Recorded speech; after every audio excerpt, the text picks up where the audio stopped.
Hello and welcome. The alliance was forged amidst great expectation, but it seems to have got off to an unpromising start. Is that a harbinger of worse to come? Or is this an alliance of conviction, as Mufti Sahab has called it, which effectively bridges the differences that have long separated these two parties?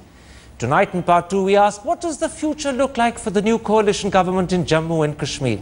That's the question I shall put in an interview to the president of the PDP, Mehbooba Mufti. But first, the fissures and factionalism that are threatening the unity of the Aam Aadmi Party. This afternoon, the party's national executive met, and that meeting has ended just a short while ago. It's now been officially confirmed to me by Yogendra Yadav himself that both he and Prashant Bhushan have been removed from the PAC. In fact, to use the words he said, they have been effectively sacked. However, Yogendra Yadav has confirmed that so far officially he continues as the chief spokesperson of the party. But the anomaly is that every single member of the party has been asked not to speak to the public till the next national executive, and that won't happen for a month. So it means that the chief spokesperson, Yogendra Yadav, because he still continues in that post, cannot speak to the public. Joining me now to discuss what's happened at the Aam Aadmi National Executive Meeting, which is just ended, is the executive editor of Headlines Today, Javed Ansari, the political editor of The Hindu, Verghese George, the well-known commentator Siddharth Bhatia, and also with us is our reporter from the venue of that meeting which just ended, Ankit Tyagi. Ankit Tyagi, give me the details of what's now been officially announced. What exactly is the official news from that party?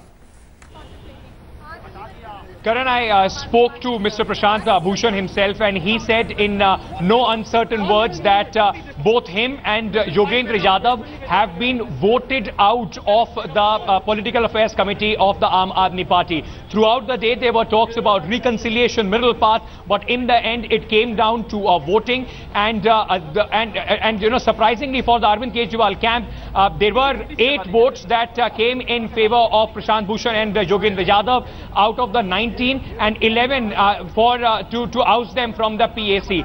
As of now, no new position has been given to them, and both Mr. Prashant Bhushan and Yogendra Yadav have left the venue. The secretary of the Aam Aadmi Party, Pankaj Gupta, is briefing the media about the proceedings. But what we know with certainty is that both Prashant Bhushan and Yogendra Yadav have been voted out 11-8 out of the PAC. They no longer are in the decision-making body as far as the Aam Aadmi Party is concerned, and both of them have not been given any new post. There were talks that they were asked to resign on their own in lieu of convenership of Maharashtra for Yogendra Yadav and legal cell head for Prashant Bhushan.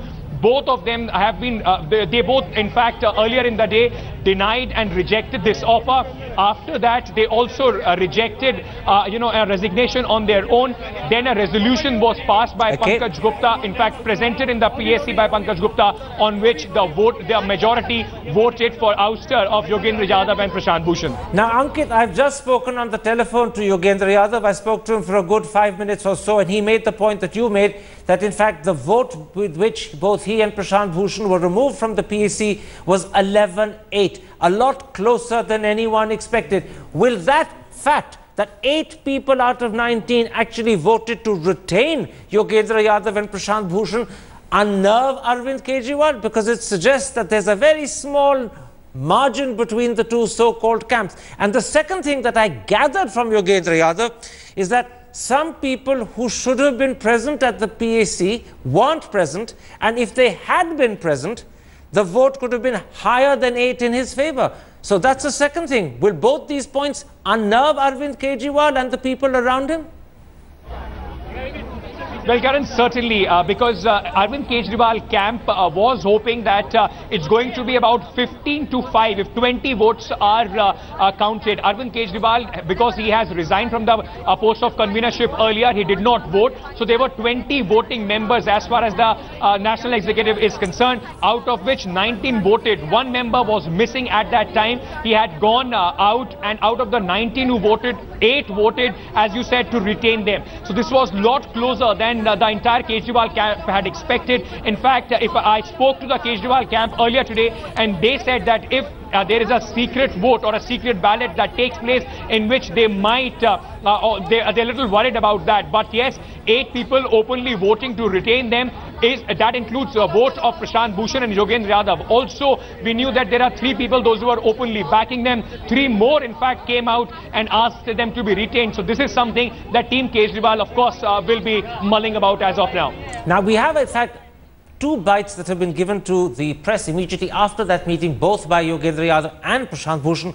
We're going to play them out for you because, remember, they also claim that they've been asked hereafter not to speak in public till the next national executive meeting, and that is not for a month. So there's a month of silence imposed on not just the 2 men themselves, but on every single member of the Aam Aadmi Party. Here are the 2 bites that they gave immediately after that meeting ended. कहना है मुझे केवल इतना ही कहना है कि राष्ट्रीय कार्यकारिणी में बहुमत से जो फैसला हुआ है उसकी आधिकारिक घोषणा अभी राष्ट्रीय कार्यकारिणी की तरफ से आधिकारिक प्रवक्ता करेंगे। उसकी घोषणा करने के लिए मैं अधिकृत नहीं हूं।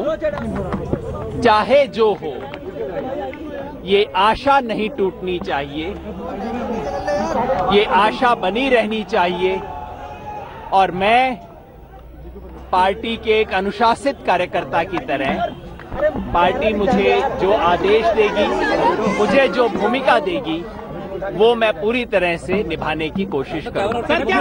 वो जो ऑफिशियल स्पोक्समैन है वो बता देंगे। राष्ट्रीय कार्यकारिणी ने बस ये तय किया है कि मैं और योगेंद्र यादव अभी पीएसी के मेंबर नहीं रहेंगे। कोई जिम्मेदारी और दी गई है, ऑल्टरनेटिव जिम्मेदारी? वो सब बाद में तय होगा। वो सब मेजॉरिटी ऑफिशियल स्पोक्स पर्सन। देखिए, ये तो मेजॉरिटी डिसीजन है। जो भी मेजॉरिटी डिसीजन होता है राष्ट्रीय कार्यकारिणी का, वो मान्य होता है। Let's pick up on what's happened this evening. Now, we've established that in fact the vote with which Prashant Bhushan and Yogendra Yadav were removed from the Political Affairs Committee was 11-8. And if some of those members who should have been present and voting had been, the margin could have been narrow. It might have been 11-9. It might have been possibly even 11-10. Does that suggest to you that, in fact, there is a deep divide, almost like a split within the Aam Aadmi Party, even if it hasn't formally split, but the division and the fissure is deep?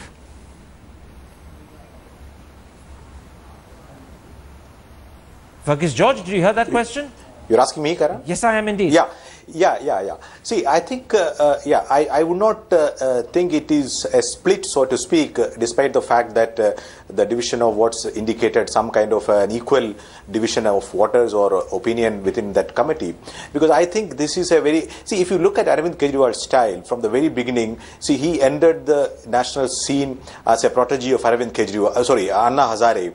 So the moment he found that Anna Hazare was not convenient for what he was intending to do or planning to do, he could ease out of Anna's embrace, and he found his own course in politics. So I think it continued on that course, and this is actually an inevitable outcome of Arvind Kejriwal's politics, despite the fact that Prashant Bhushan and Yogendra Yadav could muster 8 votes in the committee. I do not think they will be able to sustain that kind of grip within the party setup. Okay. In the coming days, I would not be surprised if Arvind Kejriwal's takeover of the party will be complete and total. Well, that's the point I want to pursue with you, Javed. Maybe it's not a split in the way in which I suggested it could be when I questioned Verghese George.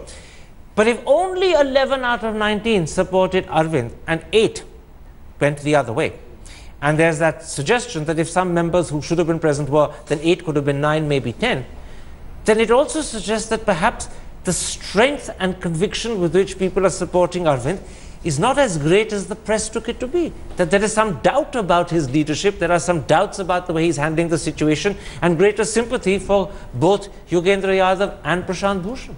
Well, absolutely, Karan. While this may not signal a split in the traditional sense of the term, as we've come to see in other political parties, this certainly does suggest that Mr. Arvind Kejriwal does not have a stranglehold, and 2, that there are many more takers for the likes of Prashant Bhushan and Mr. Yogendra Yadav, many who regard him as the sane and sage voice in that outfit. And therefore, for Mr. Arvind Kejriwal will not be able to, run away with the party the way he may have wanted. This also goes to show that this party is not very different from those of the others. The same kind of issues and insecurities afflict this leadership as it did of the Congress and others. Of course, concentration of power in the hands of the leadership, and you know, this impatience with dissent. This is what this is what used to happen in Indira Gandhi's time in the Congress party. This is what I saw it happen in the Janata parties, the various factions, and now we are seeing this happen in Mr. Kejriwal's party. Siddharth Bhatia, one of the things that I noticed was that the day began with Arvind Kejriwal announcing he would not be attending the National Executive. The second thing that happened at the start was that he sent in his resignation for the second time since the 26th of last month. And people thought that his absence would, in a sense, galvanize support behind him. His threat to resign would have the same effect. Neither seems to have had that effect if the vote is just 11-8 in his favor. Would you agree, Siddharth Bhatia? No, we don't seem to have Siddharth Bhatia. Can I put that to you, Varghese George? Would you agree that this hasn't galvanized support behind Arvind Kejriwal as perhaps his tactics and gambit thought it would? See, I think there could be a sense of discontent within the Aam Aadmi senior leadership with the style of Arvind Kejriwal's functioning, because he's not, so though he projects an image of being democratic and taking everyone's counsel when he is moving toward, but it has been sort of demonstrated over and again that when it comes to the final decisions, he alone matters. I think the fact that Mr. Yadav and Prashant Bhushan did put up a resistance to Arvind Kejriwal could find some resonance among some other leaders in the party. But as I said in the beginning, I do not think that would be sustainable. As long as Aam Aadmi Party is around, Arvind Kejriwal will remain the sole voice and authority of that party. I do not think Prashant Bhushan or Yogendra Yadav, just beyond offering some kind of an academic critique to the functioning of Arvind Kejriwal, they could not actually impact the course of party's future, is my firm belief. I think Arvind Kejriwal's absence in a way was a message to the party that if you think that you can manage without me, you could do it. I mean, in fact, it has reminded me of a BJP national executive much before Modi became the supreme leader of the party. When he got rid of Sanjay Joshi from the party establishment, he said, "I would not come unless you get rid of Sanjay Joshi." So, I mean, it's some similarities in that functioning I could see there. It's an interesting comparison you draw. When Mr. Modi said, "I won't come until you get rid of Sanjay Joshi," they got rid of Sanjay Joshi and there was no one who dissented. This time round, when Arvind said, "If you think you can run the party without me, go ahead, I'm not coming to the meeting," 8 people arguably were quite happy to take that risk. And maybe the number's higher if you accept the argument that there were some who were meant to vote or meant to be present and won. And that's why I ask, has Arvind played his hand a little wrongly? Because I would have thought that when the Chief Minister offers to resign, as Nehru sometimes did in similar circumstances, it galvanizes support behind the man. Here, that galvanizing of support is a little weak and lukewarm if you look at these figures of 11-8. Or do you completely disagree with that line of argument, Varghese? Yeah, I mean, I tend to disagree with that, because as I said, if you look at the Kejriwal movement from the beginning, who was the most influential man in that movement at the beginning? It was not Arvind Kejriwal, it was Anna Hazare who was a symbol. But when it developed, Anna Hazare fell by the wayside. Then Kiran Bedi fell by the wayside.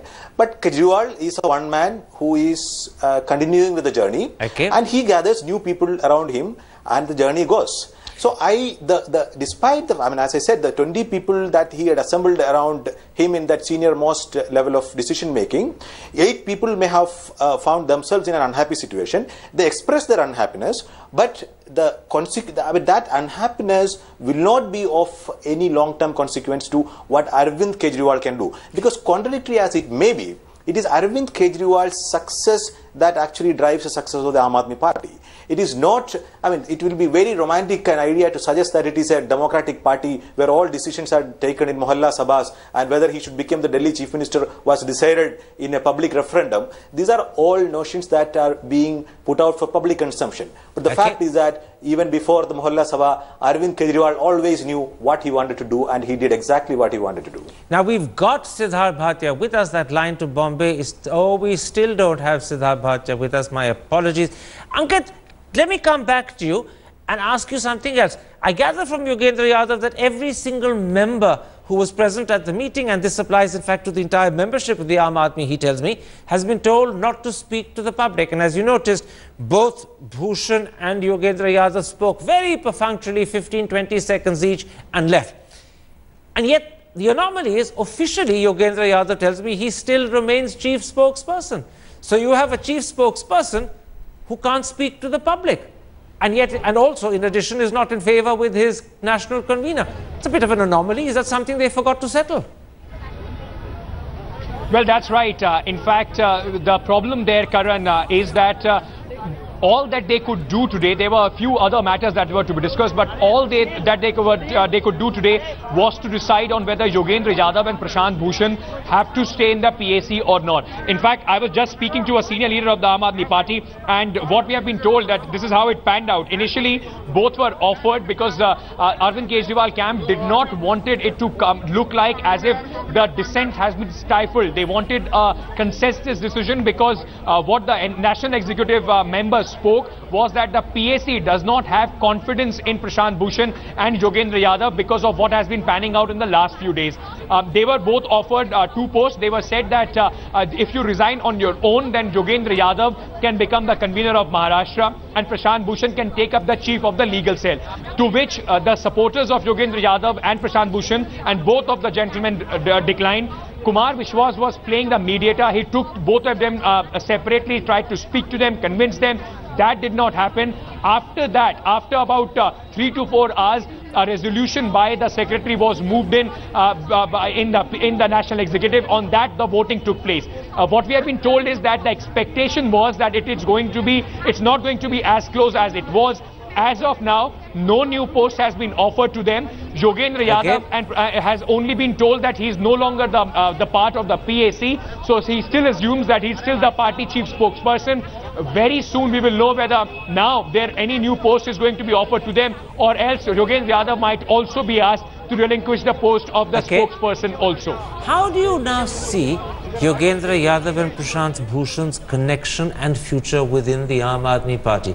Do you think they will continue in whatever lowly capacity they are permitted to do so, or increasingly will you see a bitterness between them and the rest growing, and then the two gentlemen just gently drifting away? For now, they stand marginalized, and much will depend on how they conduct themselves, because it's abundantly clear. As far as Mr. Arvind Kejriwal is concerned, it's just his way or the highway. He's very clear about what he wants. He's also extremely strong-willed. He didn't bat an eyelid in parting ways with Anna Hazare, whom he publicly claims to be his patron-in-chief, his father figure.